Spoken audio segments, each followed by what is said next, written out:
Hello guys and welcome back to my channel Basics the Strong Roots. My name is Richa Yadav and today we will discuss the topic copyright. So why I have chosen this topic this time, because in my last video we will discussing royalty. So it is something which is related with royalty and I did not use any specific term which is copyright. We have discussed some type of copyright, but I haven't used any term which is copyright, so I thought that we should discuss the copyright term in this video also. So what do we understand from the term copyright? When we will hear this word copyright, what comes in our mind? We think that this is right to copy, we can copy anything. No, but this is not like that.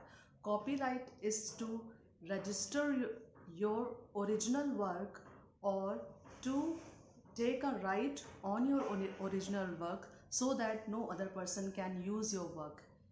There is a copyright law, an act which is provided by the government to us, where we can register our original work. This work can be any type. This can be related with a book, it can be anything, a quote, a song, a music composition of a composer, or anything, or you can say a computer language. If someone has created a new language and he wants a copyright on that language, so that no one can copy his original work, so he will register his work in the Copyright Act and it will get registered, and then he will get the right of not to copy his or her work. So what is copyright? Exactly अगर हम कोई भी जो originally कोई भी चीज़ create करते हैं, तो हम चाहते हैं कि वो कोई भी कॉपी नहीं करे. हम, हो सकता है मैं कोई बात बोल दूं, या फिर मैं कोई कोड बोल दूं, या फिर मैं कुछ क्रिएट कर दूं, लाइक मैं बहुत अच्छी सी कोई एक ड्राइंग बना दूं जो आज तक किसी ने भी नहीं बनाई हो और वो बिल्कुल एक ओरिजिनल वर्क हो, या फिर मैं एक बहुत अच्छी बुक लिखूं और या फिर मैं बहुत अच्छा एक गाना लिख दूं, या फिर मैं एक बहुत अच्छी म्यूज़िक तैयार कर दूं, और मैं चाहूं कि कोई भी ये मेरी जो क्रिएशन है, जो एकदम ओरिजिनली मैंने क्रिएट करी है, वो कोई भी कॉपी नहीं करे. तो उसको कॉपी ना करने के लिए मैं क्या करूँगी, मैं कॉपीराइट्स एक्ट के अंतर्गत उसे रजिस्टर कराऊंगी, जो कि ministry of commerce and industry के अंतर्गत आता है. वहाँ पे मैं अपना काम रजिस्टर कराऊंगी और मैं ये चाहूँगी कि उसे कोई भी कॉपी नहीं करे. और अगर कॉपी करना भी है तो आपको हमारी परमिशन लेनी पड़ेगी. मेरी परमिशन के बिना आप उसे यूज़ नहीं कर सकते. इसीलिए शायद आप देखते होंगे वीडियोस वगैरह में, यूट्यूब में ही वीडियोस वगैरह में लोग गाने अगर यूज़ करते हैं या फिर कोई कॉम्पोजिशन यूज़ करते हैं, तो उसे झट से बंद भी कर देते हैं और वो लोग बोलते हैं कि नहीं तो कॉपीराइट आ जाएगा, कॉपीराइट आ जाएगा. तो उनका मतलब यही होता है कि हम उनकी परमिशन के बिना उनका गाना यूज़ कर रहे हैं अपने वीडियो में, तो वो they will ask for the copyright और and they can ask for the money. You have to pay for that. So this is the term which is actually the copyright. And ये जो copyright act है, ये actually जनवरी 1958 में आया था into effect, but after that it has been amended 5 times, and nowadays according to me, Copyright Act 2012 is substantial.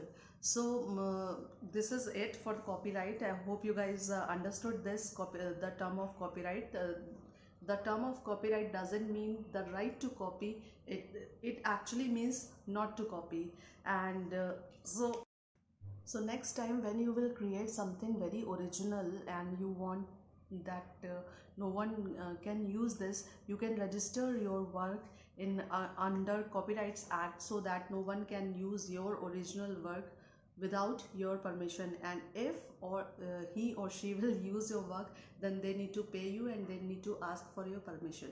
Now the accounting of copyright fee, like अगर हम किसी भी चीज़ के लिए कॉपीराइट ले रहे हैं, कि copyright is not to copyright act कि not to copy, copyright act के अंतर्गत हमसे रजिस्टर कर रहे हैं, तो हमें उसकी अकाउंटिंग कैसे करनी है. तो नॉर्मली क्या होता है, जब भी हम उस रजिस्टर करते हैं ऑनलाइन, आजकल तो सभी कुछ कोविड के टाइम पे एवरीथिंग इज़ ऑनलाइन, तो हम ऑनलाइन जब करते हैं तो एक डिसाइडेड फ़ी होता है जो हमें पे करना होता है, और वो भी आपको डायरेक्ट करता है आपके यूपीआई या वॉलेट पेमेंट्स या नेट बैंकिंग के थ्रू आप, या डेबिट और क्रेडिट कार्ड के थ्रू आप वो पे कर सकते हो। तो अभी ये आता है कि वो फ़ी की अकाउंटिंग कैसी होगी, तो वो फ़ी जो भी है आप उसे क्योंकि वो सेल से रिलेटेड है, और अगर कोई कंपनी इसे कर रही है तो ऑब्वियस सी बात है वो प्रॉफिट एंड लॉस अकाउंट के डेबिट साइड में उसे शो करेगी।